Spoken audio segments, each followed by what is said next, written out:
السلام علیکم ناظرین۔ اس کیس کے شروع میں جناب سلطان کے پاس پہنچ چکا تھا اور انہیں چاغری صاحب کے بارے میں بتا رہا تھا کہ کس طرح چاغری صاحب نے آپ کے احکامات کے خلاف ورزی کرتے ہوئے الپرسلان کو بچا لیا تھا۔ یہ سن کر سلطان کافی زیادہ حیران ہو گئے تھے، جس کے بعد سلطان کہتے ہیں فوراً چاغری صاحب کو میرے حضور پیش کیا جائے۔ یہاں الپاگوت الپرسلان سے کہہ رہا تھا مینوس نے عینی سے ایک شمشیردان بلایا ہے، وہ عتابی حسن کو سب کے سامنے مارے گا۔ یہ سن کر الپرسلان کافی زیادہ حیران ہو گیا تھا اور کہہ رہا تھا یہ تم کیا کہہ رہے ہو الپاگوت؟ ہم نے تو ساری تیاری پھانسی کے مطابق کی تھی۔ جس کے بعد الپرسلان الپاگوت سے شمشیردان کے بارے میں پوچھتا ہے، جس کے جواب الپاگوت کہتا ہے وہ اس وقت سرائے میں ہے اور یانس اس کی دیکھ بھال کر رہا ہے۔ یہ سن کر الپرسلان کہہ رہا تھا میں اس شمشیردان کے ساتھ ایسا کھیل کھیلوں گا جس سے ہم ہمارے مظلوموں کے خون کا بدلہ بھی لے لیں گے اور عتابی حسن کو بھی اس جہنم سے بچا لیں گے۔ یہاں بزان اپنے آدمیوں کے ساتھ موجود تھا اور ان کی زبانیں کاٹ رہا تھا، جس کے بعد میمون صاحب سے مخاطب ہو کر کہتا ہے اپنی زبانیں قربان کر کے تم سب اعلیٰ مقام پر پہنچ گئے ہو، اب تم سب کو عظیم ناطق کا چہرہ دیکھنے کا شرف حاصل ہوگا۔ جس کے بعد بزان نے اپنے منہ سے کپڑا ہٹا لیا تھا اور اپنے سپاہیوں سے مخاطب ہو کر کہہ رہا تھا تم سب نے اپنی زبانیں اپنے مقدس مقصد کے لیے قربان کر دیں، خوش رہو اور یہ جان لو کہ غزنہ کی سرزمین جو ہماری ہے اسے حاصل کرنے کا وقت آ گیا ہے۔ یہاں یانس شمشیردان کے پاس پہنچ چکا تھا اور کہہ رہا تھا اب وقت آ گیا ہے، آ جاؤ اور تماشا شروع کرو۔ یہ سن کر شمشیردان یانس کے ساتھ وہاں سے چلا جاتا ہے۔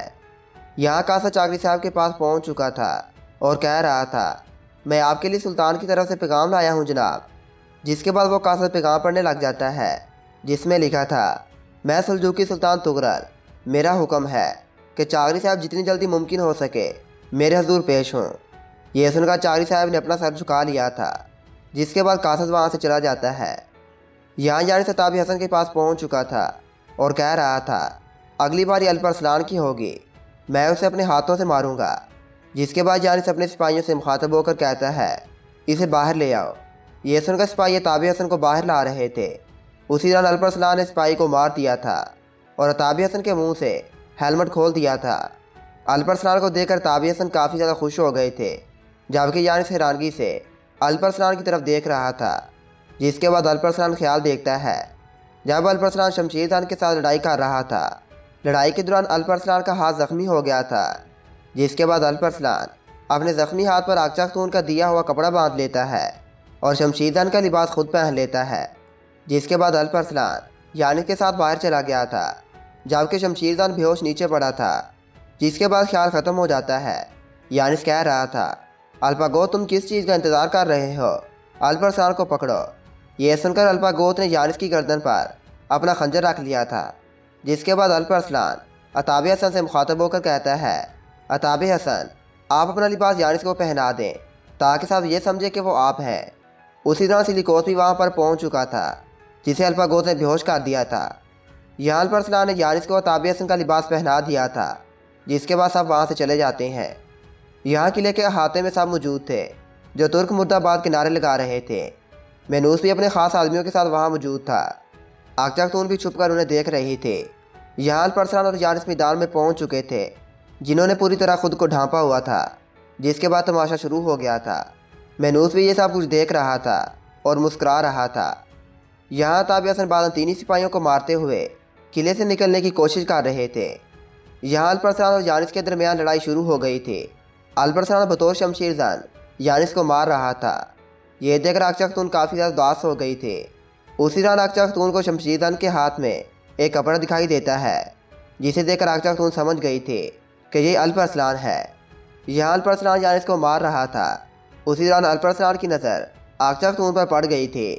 جس کے بعد الپرسلان مسلسل کھڑکی کی جانب دیکھ رہا تھا۔ جس کے بعد الپرسلان یانس کو خوب مارنے لگ جاتا ہے۔ مینوس بھی انہیں دیکھ رہا تھا اور مسکرا رہا تھا۔ کافی دیر تماشا دیکھنے کے بعد مینوس تماشا روکنے کے لیے کہتا ہے۔ جس کے بعد مینوس یانس کے پاس آ گیا تھا، جبکہ الپرسلان وہاں سے چلا گیا تھا۔ یہاں مینوس یانس کے کان میں کہہ رہا تھا تمہاری بیوی ماریا کو مارنے والا میں تھا، قبیلے کو جلانے والا بھی میں تھا، اور سب سے بڑھ کر تمہاری بیٹی جو تم نے سمجھا کہ مر گئی ہے وہ ابھی تمہیں دیکھ رہی ہے، وہ سلجوقوں کو تباہ کرنے کے لمحے کا انتظار کر رہی ہے۔ یہ کہنے کے بعد مینوس نے اپنا خنجر نکال کر یانس کو مار دیا تھا۔ جسے دیکھ کر سب کافی زیادہ خوش تھے۔ جس کے بعد منوس چابی سے ہیلمٹ کا تالا کھولتا ہے۔ جیسے ہی منوس چہرہ دیکھتا ہے، یہ یانس کا چہرہ تھا۔ یہ دیکھ کر منوس میں سب کے ہوش اڑ گئے تھے۔ جس کے بعد منوس کافی زیادہ رو رہا تھا اور کہہ رہا تھا یانس۔ یہ دیکھ کر اکچاکتون کافی زیادہ خوش ہو گئی تھی۔ یہاں دیوجن اپنے سپاہیوں سے کہہ رہا تھا شمشیر زن کو پکڑو، وہ الپ ارسلان تھا۔ یہ کہنے کے بعد دیوجن اپنے سپاہیوں کے ساتھ وہاں سے چلا جاتا ہے، جبکہ منوس یانس کے پاس بیٹھ کر رو رہا تھا اور مسلسل یانس کا نام پکار رہا تھا۔ یہاں الپ ارسلان اور تابی حسن قلعے سے باہر آ چکے تھے۔ اسی دوران بازنطینی سپاہی بھی وہاں پر پہنچ چکے تھے، جنہوں نے الپ ارسلان اور تابی حسن کو چاروں طرف سے گھیر لیا تھا۔